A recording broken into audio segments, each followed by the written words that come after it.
Bien. Entonces, Rodrigo, te voy a poner para que puedas compartir. Bien.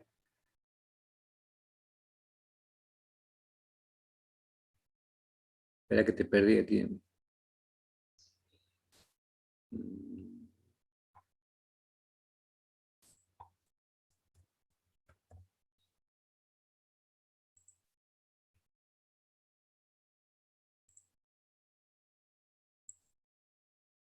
Listo.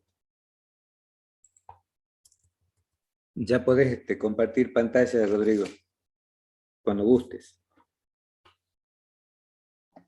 ¿Le pueden dar, profe? Sí. Estamos listos para empezar cuando digan. Perfecto. Bien. Bueno, buenas tardes. Somos el grupo número 1, integrado por quienes habla, Campos Jesús Enrique, Falcón Rodrigo, Leva Gabriel y Oños Díaz Matías. El tema que Bien. nos toca hoy exponer es comunicaciones y sus generalidades. Siguiente página. Bueno, en el transcurso de este tema tenemos un pequeño índice para ver los temas que vamos a ir abordando, una pequeña introducción de lo que es las comunicaciones. Luego abordaremos lo que son las comunicaciones serie y paralelo. Hablaremos sobre dispositivos que pertenecen a dicha clasificación, dispositivos serios y dispositivos paralelos. La comunicación serie, tendremos una clasificación 1, simplex, half duplex, full duplex, y la clasificación 2, síncrona, asíncrona y sus características.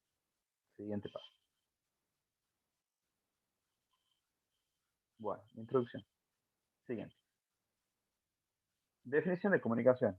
Como muchos sabrán, lo que estamos cursando, teoría de las comunicaciones, la comunicación consiste en la transmisión de una información de un emisor hacia un receptor. En todo proceso de comunicación existen los siguientes elementos fundamentales: el emisor, el mensaje, el canal, el receptor y código. Independientemente del canal o la forma de transmisión, estos elementos siempre se encuentran presentes. En la antigüedad, la comunicación a distancia se limitaba a sistemas de postas, usando al comienzo seres humanos, luego caballos y finalmente vehículos motorizados.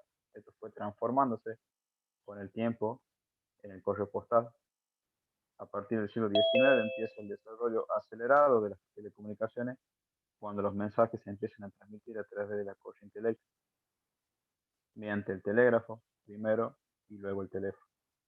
Más adelante se desarrolló la comunicación a través de ondas electromagnéticas, que viajan a mayor velocidad que la corriente eléctrica, que no necesitan de cables para su transmisión, llegando así a mayores distancias y de una forma masiva, a costo mucho menor al de la comunicación cableada.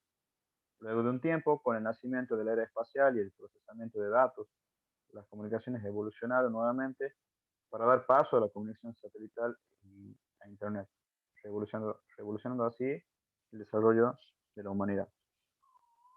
Partes de la comunicación. Siguiente. Como les mencionaba al principio, en todo proceso de comunicación existen los siguientes elementos: el emisor, el mensaje, el código, el canal y el receptor, elementos que podemos ver presentes en la diapositiva. Una breve descripción: el emisor es aquel que envía un mensaje en un código apropiado para ser adecuadamente recibido y comprendido por el receptor, dando forma así al proceso comunicativo. Si aplicamos estos conocimientos en una PC, podemos decir que tanto un microprocesador como un mouse pueden ser considerados un emisor. El mensaje es el dato o comando que buscamos transmitir. El canal es por donde se transmite la información, se establece la comunicación, estableciendo una conexión entre el emisor y el receptor, mejor conocido como el soporte material o espacial por el que circula el mensaje. Aplicados estos conocimientos a un microprocesador, podemos decir que los distintos buses que conectan los distintos dispositivos con el procesador serían un canal. El receptor es aquel que se al que se destina el mensaje. Realiza un proceso inverso al del emisor, o sea que en él está el descifrar e interpretar lo que el emisor quiere dar a conocer. Y el código es el conjunto de reglas propias de cada sistema de signos y símbolos del lenguaje que permite que el emisor utiliza para transmitir un mensaje. En el caso de un microprocesador podemos decir que es el lenguaje de máquina, el que hoy conocemos 0 o 1. Siguiente página. De esto, de todo lo dicho, se desprenden dos tipos de protocolo: el protocolo de comunicación paralelo y el protocolo de comunicación serie o serial. Con la conexión paralelo consiste en transmitir de manera simultánea una cierta cantidad de bits. Por ejemplo, si queremos enviar un dato de 8 bits, debemos disponer de 8 líneas para los bits más una línea adicional para la referencia a tierra. Esto hace que los costos se incrementen. También se puede notar que no es muy funcional, ya que si tenemos un microprocesador de 16 pines, tendremos que usar solo 8 para la comunicación. Además, esto no se comporta muy bien en grandes distancias, ya que a medida que aumenta la distancia del cable, se crea una interferencia entre líneas, lo cual se conoce como diafonía. La ventaja que tiene es que podemos transmitir a mayor velocidad, ya que puede enviar 8 bits al mismo tiempo. Como se puede observar, la comunicación en paralelo tiene más desventajas que ventajas, por lo cual no es muy usado hoy en día. La comunicación serie o serial, este tipo de comunicación envía de forma secuencial un bit de datos por un canal o bus, aunque es más lento que la comunicación en paralelo. Permite enviar datos a una distancia mayor y usando menos líneas. Es el protocolo más usado hoy en día. Seguramente nuestras computadoras o laptops tienen varios puertos USB, hoy lo tienen. Este es un tipo de comunicación seria. Existen dos tipos de comunicación seria: la síncrona o asíncrona, que vamos a ver más adelante en una de las clasificaciones. Le cedo ahora la continuación a mi compañero Gabriel. Muy bien. Bien, yo voy a encargar la parte de los dispositivos del tipo serie.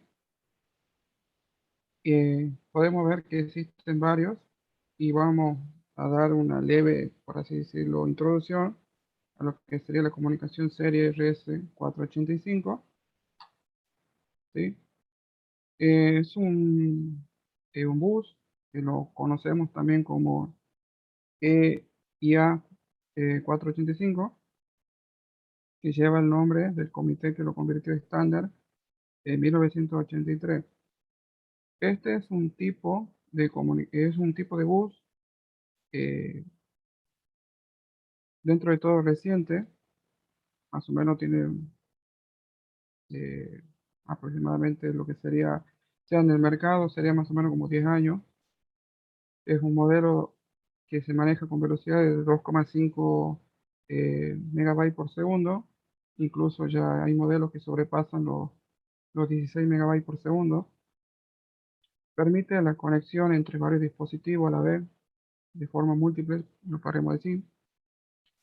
Y es un sistema que usa una transmisión del tipo diferencial, es decir, que la señal no está referenciada a masa y puede soportar hasta 32 dispositivos.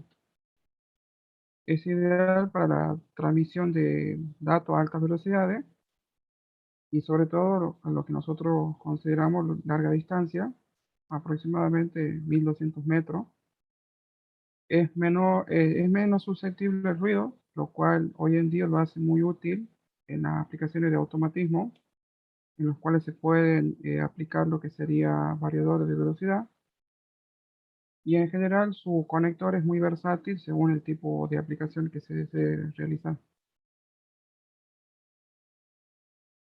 Luego tenemos el I²C, que permite la comunicación de datos a través de dos cables. Envía información en tipo serie, podemos decir, usando la línea de datos SDA y otra para la parte de la sincronización, que sería el S-Clock.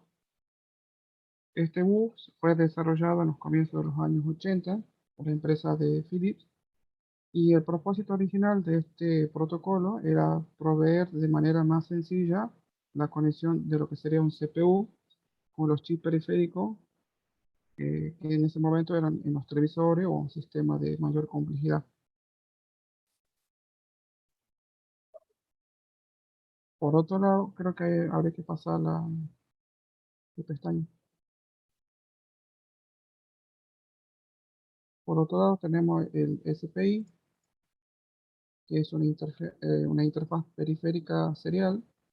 Es un estándar de comunicaciones que principalmente se lo usaba para transferencia de información entre circuitos integrados en equipos electrónicos, que en general lo empleaba más, digamos, por la empresa Motorola.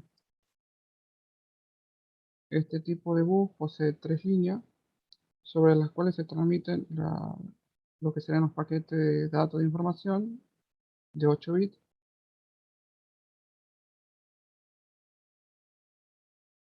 Podríamos considerar que transmitía y también tenía, digamos, un receptor al mismo tiempo, lo cual hacía que la comunicación sea del tipo full duplex, de los cuales dos de estas líneas transmiten los datos y la tercera línea sería la de sincronización del reloj. También tenemos lo que sería el bus universal serial, más conocido por la sigla USB.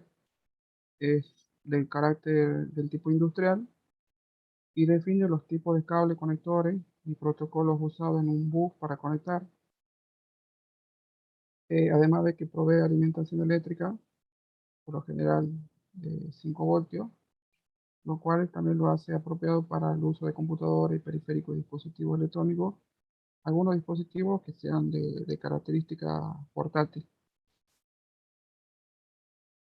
Este bus fue creado en 1986 por 7 empresas, de las cuales podemos destacar IBM, Intel y lo que sería Microsoft. Eh, Después tenemos lo que sería el CAN bus, que es un protocolo serial. A mediados de los 80 fue creado por la empresa alemana Bosch. Y a diferencia de los otros, está diseñado para poder transmitir pequeñas señales, de los cuales podríamos ver la transmisión de datos rondaba entre los 1 megabyte por segundo. Sin embargo, este le daba la característica de que era un poco más resistente al ruido y le permitía cubrir mayores distancias. En general, se lo empleaba más que nada para el uso en automóviles, pero debido a la popularidad en el momento, empezó a tener más control sobre los partes de ensamblaje industriales, como bien había dicho anteriormente, por esa inmunidad al ruido. Eh, Después podemos ver los dispositivos, lo que hay que pasar también la pestaña.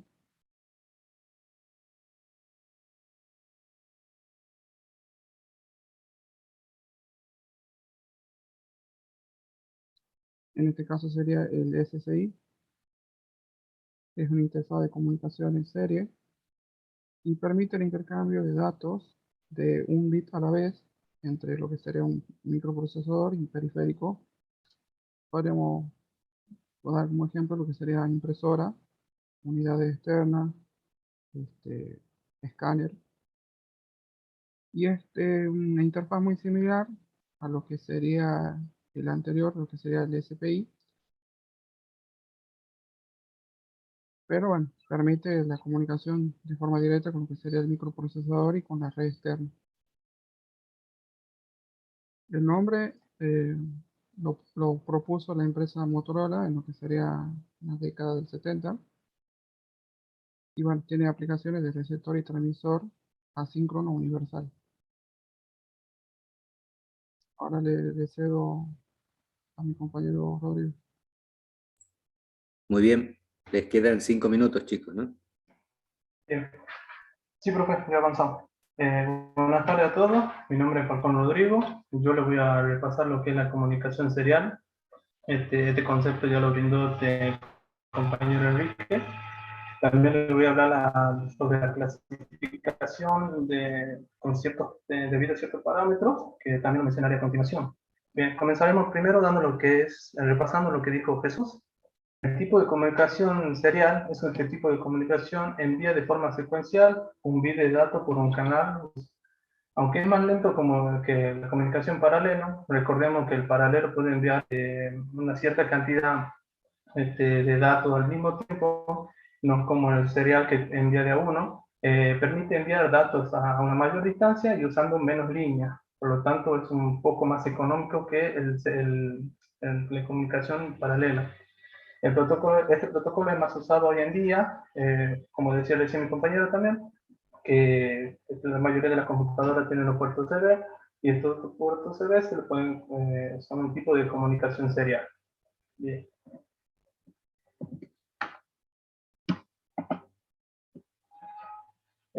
Aquí comenzamos con la clasificación 1. Los sistemas se pueden clasificar según dentro de los parámetros que le mencionaba recién, sobre la direccionalidad y el momento en que se efectúa la transmisión de la información. Los principales que pude encontrar se lo conocen como simplex, full duplex y half duplex.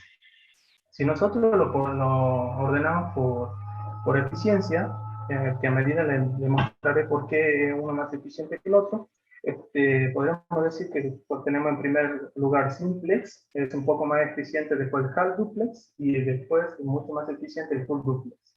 Ahora comenzaremos hablando de lo que es el simplex. Este es un tipo de modo que solo permite la transmisión en un solo sentido, determinar desde donde se origina la información hasta el receptor, donde la recibe y la procesa. Un ejemplo de esto podría ser una emisora que envía señal a los televisores de nuestras casas, o también un caso muy parecido, una emisora que envía la señal de frecuencia, a nuestras radios. También es un canal de comunicación simple. Si nosotros prestamos atención a esta parte del marco, podemos ver que esta parte funciona como un emisor, donde este es el canal y donde se está enviando la información en un solo sentido, donde este se quedaría como un receptor. Bien, pasemos a la siguiente diapositiva. El segundo se lo conoce como semiduplex o half duplex. Este permite la transmisión en ambos sentidos de manera pero permite la transmisión en ambos sentidos, pero uno a la vez. ¿Qué quiere decir esto? Que solamente se va a pasar la información de uno. Si vemos en esta parte, este dispositivo puede ser un emisor o receptor, y este puede ser un emisor o un receptor, dependiendo de quién esté enviando la información primero. Supongamos que este sea el emisor, envía la información por este canal, llega e ingresa en donde esto sería el emisor. En el momento que se está haciendo la transferencia de información, no se puede, lo que es el receptor no puede enviar una información porque el canal solamente soporta una a la vez. Una vez que finaliza, se puede convertir en emisor, así respondiendo y enviando por este canal, así transformándose en un receptor. Seguramente la mayoría de lo que cursamos, habremos visto las películas de guerra, donde un soldado le habla al otro que le dice el famoso cambio o cambio fuera. Cuando se decía cambio, quiere decir que ya finalizaba su mensaje y le quería dar lugar a la otra persona para que vea su mensaje. ¿Por qué? Porque por el simple motivo de que puede hablar uno solo a la vez. En el caso que quiere intentar hablar los dos, no se puede, como que se bloquea. Por lo tanto, habla primero uno, pasa el mensaje y una vez que finaliza, dice cambio y hace el paso y puede hablar a otra persona. Como les decía, se lo conoce como semiduplex o half duplex, y también pueden encontrar información que también se lo denomina como HDX, donde la H significa half, la D y la X es duplex. Bien. Y ahora, para finalizar mi parte, les comentaré de lo que es duplex o full duplex. Este es para mí el que es más eficiente y es lo que mencionaba al comienzo. Puede transmitir la información en ambos sentidos y al mismo tiempo. Esta parte puede funcionar como un receptor y un emisor, y esta parte puede funcionar como un receptor y emisor. Por acá se puede ver la línea donde este está funcionando como emisor por una parte, donde está enviando el mensaje y al mismo tiempo está respondiendo en otra línea con otra información, así es convirtiéndose en el emisor y el receptor, igual que es un emisor y un receptor. Un ejemplo de esto podría ser la comunicación telefónica, una llamada entre dos celulares. Bien, con esto ya finalizo mi parte, profesor. Les dejo ahora lo que es Matías con la clasificación 2. Muy bien. Ya están con el tiempo cumplido, así que vas a tener que apurarte, Matías, ¿no? Bueno, gracias.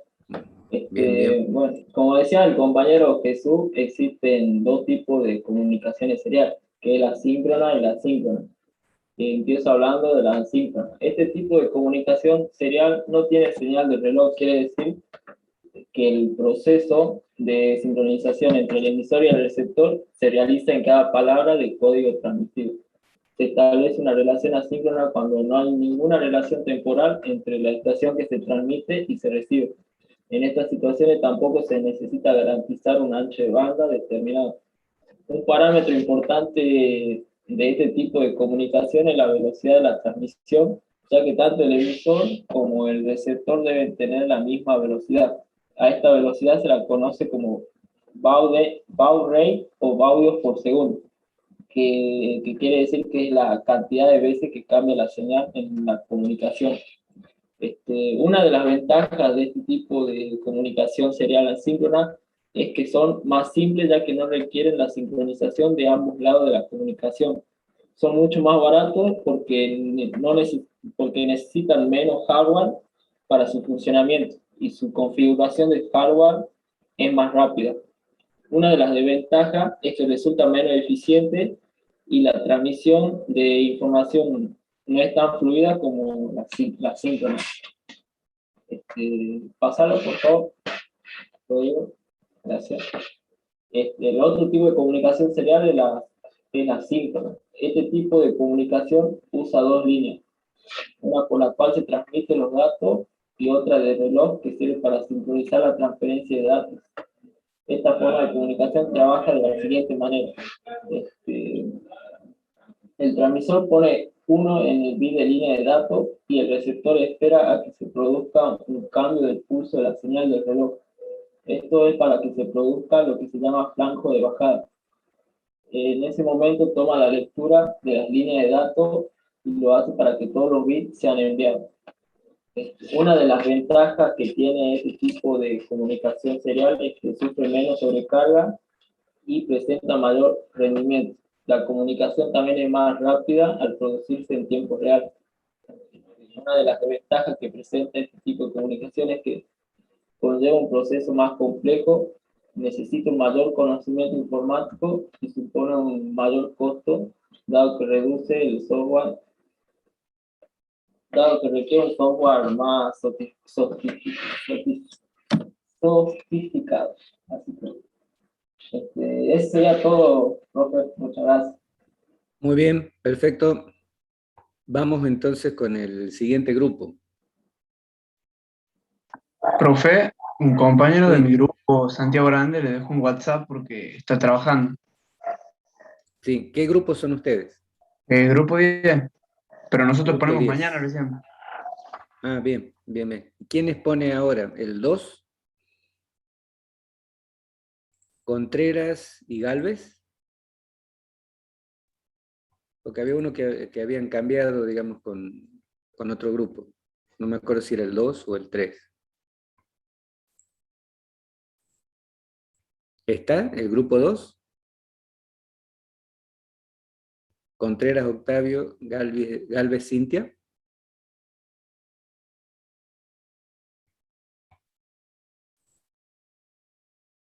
Bueno, muy bien. Seguimos con el grupo 3. Alcíbar, Jovelina y Atim. Sí, profe, estamos. ¿Quién va a compartir? Yo comparto pantalla, profe. Ya. A ver, espera. Silvio. Bueno, ya te veo listo.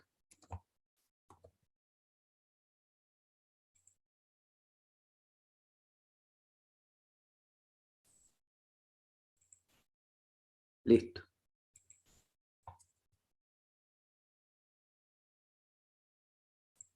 Ahí se ve, profe. Perfecto. Ya, para un Pueden segundo. comenzar nomás.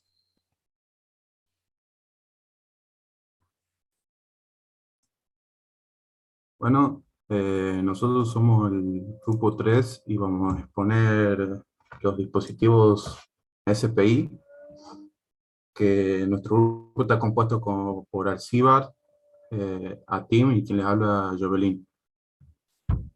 Bueno,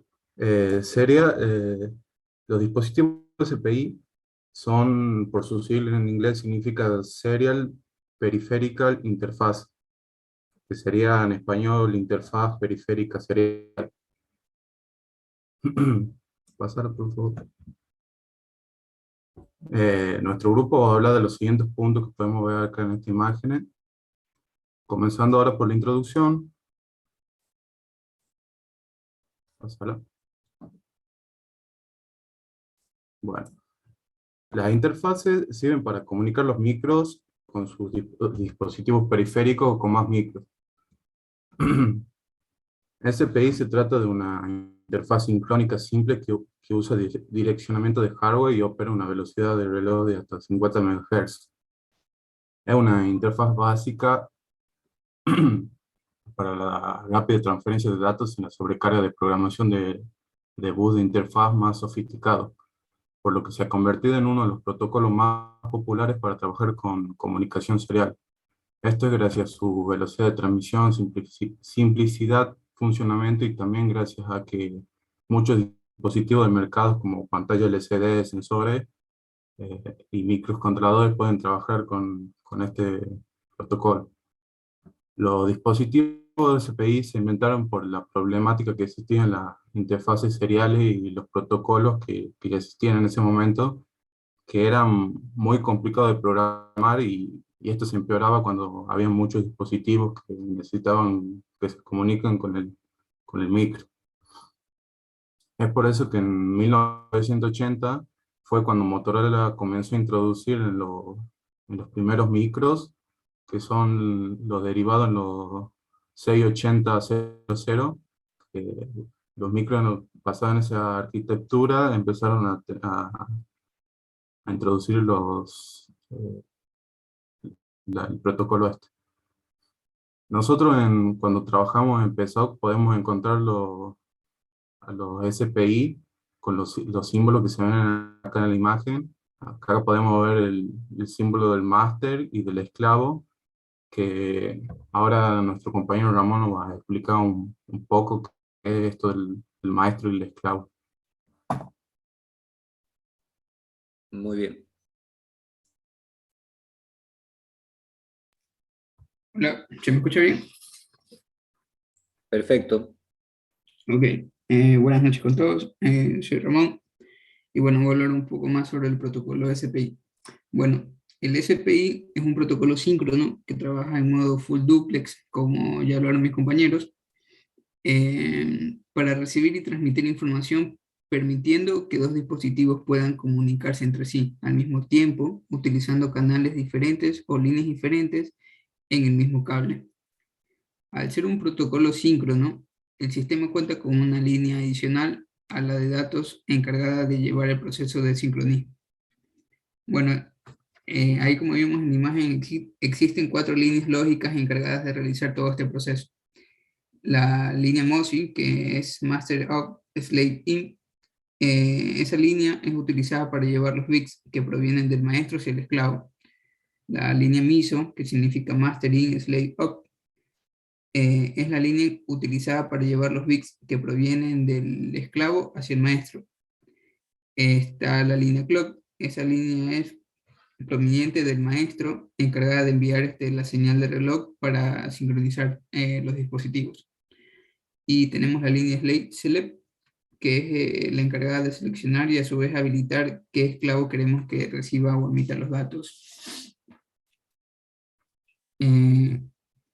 La comunicación SPI presenta varias ventajas, tales como la comunicación full duplex, mayor velocidad de transmisión que con I2C, un protocolo flexible en que se puede tener un control absoluto sobre los bits transmitidos, no está limitado a la transferencia de de bloques de 8 bits, elección del tamaño de la trama de bits, de su significado y propósito, su implementación en el hardware es extremadamente simple también y consume menos energía que el I2C, debido a que posee menos circuitos.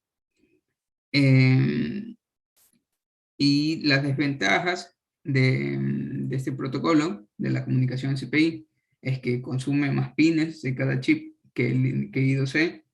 El direccionamiento se hace mediante líneas específicas, a diferencia de lo que ocurre con el I2C, que se selecciona cada chip mediante una dirección de 7 bits que se envía por las mismas líneas del bus. No hay control de flujo por hardware, no hay señal de asentimiento. El servidor puede enviar información si que estuviese algún cliente y no se dieran cuenta. No permite fácilmente tener varios servidores conectados al bus y solo funcionan las instancias cortas, a diferencia de, por ejemplo, el RS-23.2 y el RS-48.5 o el BusCAN. A continuación, mi compañero Silvo va a hablar de las conexiones. Muy bien. Bien, en cuanto a conexiones se refiere la conexión duplex de SPI más básica que existe, la que vimos justamente en la introducción aquí, que básicamente utiliza una línea MOSI y una línea MISO, y bueno, simplemente conecta el clock y el selector de maestro y esclavo, del esclavo en realidad. En este caso, solo al tener uno solo, como que, bueno, no da tanto su utilidad, pero en este caso, cuando vemos el resto de conexiones, aquí sí presenta mayor utilidad. En este caso tenemos dos conexiones, que son la conexión directa y la conexión encadenada. El gran problema que tiene la conexión directa es que se ve limitado por la cantidad de selectores de esclavo que tiene el maestro. Entonces, si tiene únicamente 3, como en este caso, no va a poder utilizar una mayor cantidad de dispositivos secundarios. En algunos casos, a la línea MOSI y MISO también se las denomina como eran salida de datos secundario y entrada de datos secundarios, de dispositivos secundarios. Después, en la conexión encadenada, profe, admito, alguien está intentando entrar, supongo que sí. Sí, ya. Después, muy bien, en cuanto a la conexión encadenada, la gran diferencia es que la línea MOSI entra el primer esclavo, luego del primer esclavo sale la línea MISO hacia la MOSI del siguiente, y lo mismo ocurre aquí. Y en el último esclavo, la línea MISO vuelve a la línea MISO del primero. Pero en este caso, la gran ventaja es que se pueden conectar varios dispositivos secundarios, ya que utilizamos una única línea de selección. Luego vamos a hablar de los modos de transmisión, que existen 4 modos para enviar información, dependiendo de los parámetros basados en la señal de reloj. Tenemos 2 parámetros que son la polaridad del reloj y la fase del reloj. Esto nos lleva a tener 4 distintos modos, digamos, que en este caso le pusimos modo 0, 1, 2 y 3. En el caso del modo 0, tenemos la polaridad del reloj en 0 y la polaridad la fase del reloj en 0.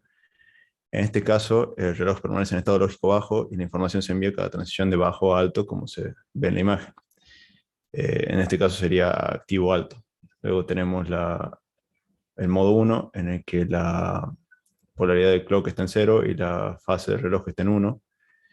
Y decimos que en este caso el reloj permanece en estado lógico bajo y la información se envía en cada transición de alto a bajo, como se observa también en la imagen, es decir, activo bajo. Ahora mi compañero Alcior va a continuar con los otros 2 modos. En el modo 2, cuando la polaridad es 1 y la fase 0, este es el modo en el cual el estado de reloj permanece en estado lógico alto y la transmisión de datos se envía en cada transición de alto a bajo, es decir, activo a bajo. Y en el modo 3 tenemos el caso que la polaridad es 1, la fase es 1. Este es el modo en el cual el reloj permanece en estado lógico alto y la información se envía en cada transición de alto hacia abajo, es decir, que es activo abajo. La configuración de modos es independiente para cada esclavo. Puede tener una configuración de polaridad y fase distinta de otros esclavos, inclusive una frecuencia de trabajo distinta. Y entonces, para esto, el maestro deberá adaptarse a la configuración de cada esclavo. El modo 1 es el más utilizado, pero el diseñador puede acceder fácilmente a los otros 3 modos. A continuación, el compañero Lucas va a seguir con la exposición. Bueno, ahora para cerrar la exposición vamos a hablar de una aplicación que es muy interesante porque además de la inclusión de SPI en muchos microprocesadores y muchos microcontroladores, varios fabricantes de circuitos integrados han incrementado la funcionalidad del bus. Un buen ejemplo es la interfaz de comunicación aislada LTC 6820 de Analog Device. Eh, Este circuito integrado ofrece un aislamiento galvánico entre dos dispositivos SPI que se comunican a través de un trenzado individual usando señalización individual. Eh, este modo de señalización extiende el rango útil de la interfaz SPI de LTC 6820 hasta 100 metros, aunque una velocidad de reloj reducida de la nominal de un megabits por segundo por una distancia de 10 metros. Acá en la imagen podemos ver el esquema de esta conexión y vemos que están aislados galvánicamente entre sí. Y ya con esto terminamos nuestra presentación.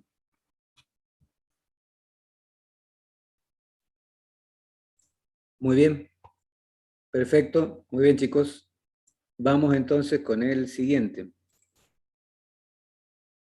Sería grupo 4, Arroyo, Díaz César, Díaz Claudio y Sosa Walter. Sí, profe, buenas. ¿Me escucha?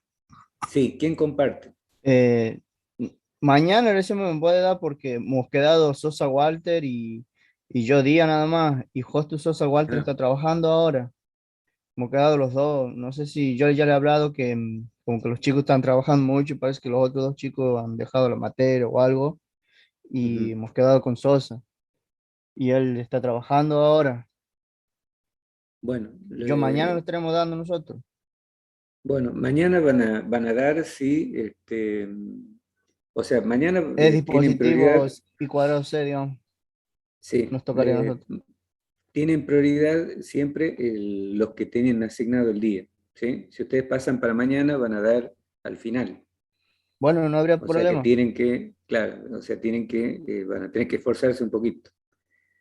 Bien, sigamos entonces con el grupo 5.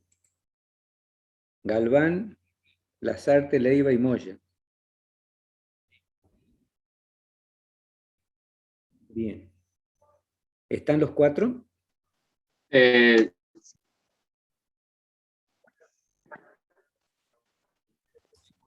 Bien, perfecto. Así Profe, ya lo noto. Sí.